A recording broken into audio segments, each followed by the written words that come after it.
Well, it's January and we have another horror film. God, anything can be better than what they gave us last year. You remember Night Swim? God. Anyway, let's talk about Wolfman.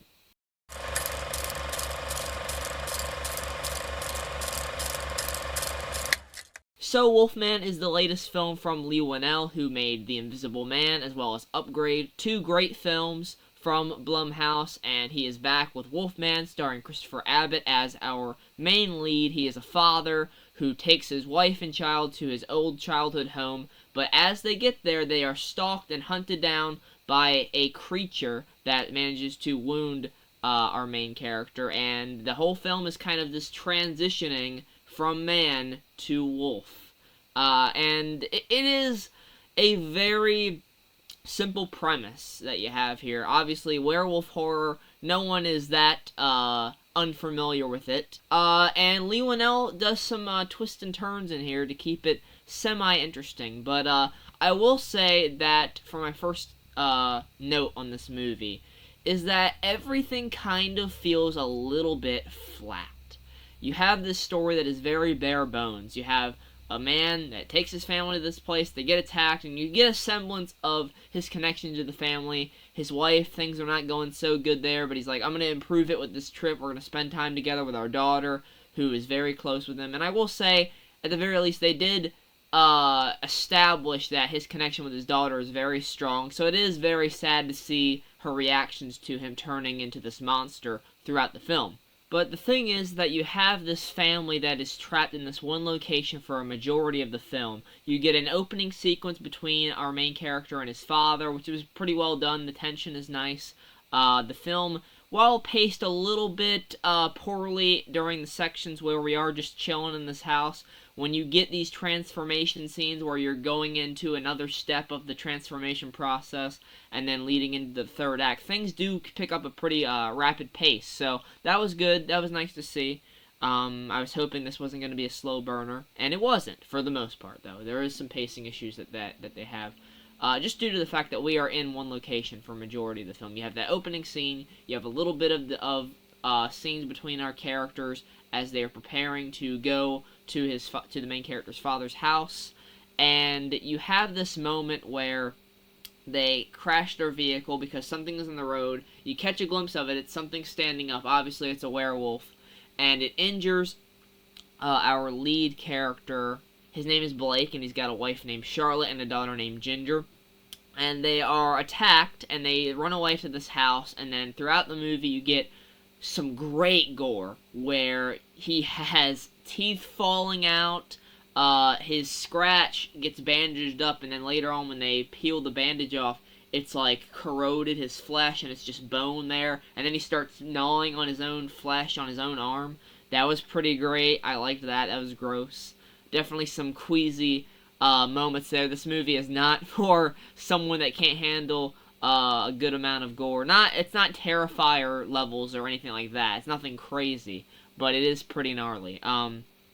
And I will commend the sound design that takes place during Blake's transitioning to the werewolf. He has moments where you'll see what his wife Charlotte and his kid Ginger are saying, and then you'll cut to him where it's just a bunch of garbled words. It's not making sense to him, and everything kind of goes real quiet, and it's like echoey and very eerie, and there's like some colors at play with it as well, and the eyes of his wife and daughter are like blue and like flamey. It's very weird, but it was cool though. It's very cool, and I like all the sound design in the woods as well. Some very eerie noises. Definitely keeps up the tension. Helps keep your attention up on what's happening.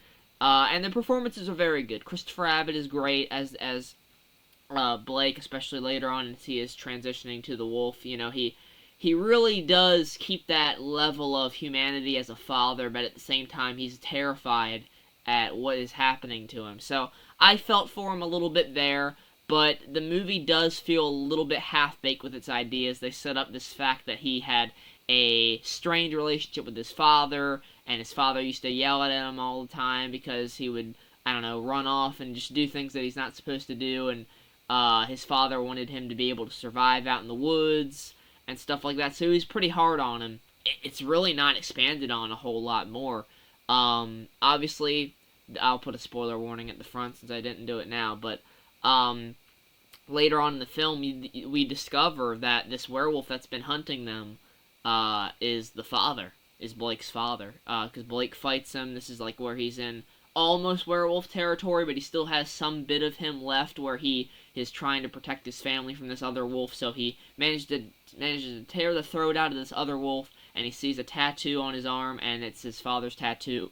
So that could have had a bit more weight to it. It doesn't feel very emotional or anything like that. I didn't feel anything because it wasn't developed too much. So what you have is a bunch of half-baked ideas and a bit of a predictable plot. I don't know about you guys, but I predicted that plot point, that the father was going to be the werewolf.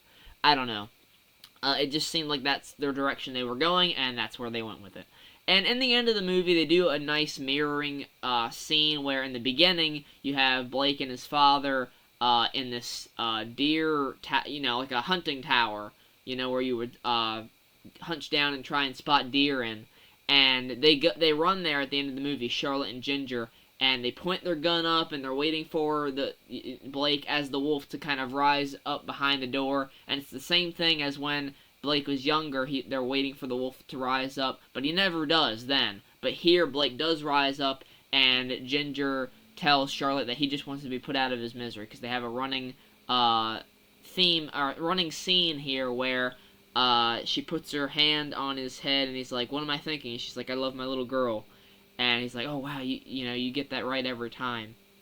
And they do that a few times throughout the film. Here, she puts her hand on his head, and she tells Charlotte that he just wants to be put out of his misery. So they shoot him, and Blake dies. And that it just doesn't feel very impactful. Like, you don't feel a ton just during these moments that they're trying to get these emotions out of you. So I felt like the emotions left more to be desired. The ideas that it didn't really flesh out to a good amount to where you feel emotion or you're that invested in the plot. You really just want to see some cool werewolf action. And you do get a werewolf fight between Blake and his father, but it's small. There is some good body horror here, like they're trying to lead Blake out somewhere, and they put a bear trap out, and he snaps his foot on it, and then he slowly has to crawl with one leg, and then eventually manages to start, crawling around and, starting to get rapidly faster as he's crawling. There were some creepy moments in here for sure. Like I said, the sound design was good. There's a moment with a spider crawling on the wall, that it's like making these big thumps, and Blake is wondering, why am I hearing this, And he goes and sees it's just a spider, so that's how he catches on to how he has these abilities. So, it's definitely not the best werewolf thing out there for horror fans. It's perfectly watchable.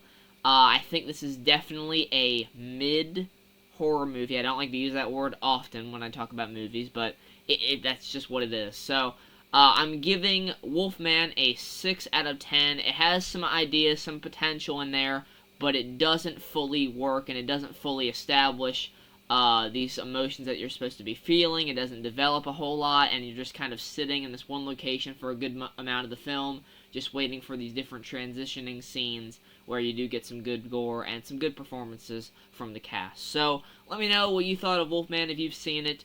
Thanks so much for watching the movie review. Next thing we have planned is the Peter Pan's Neverland Nightmare review. I'll have that out for you guys on Wednesday, so look forward to that. I'm excited to talk about that one, and yeah, take care guys, and goodbye.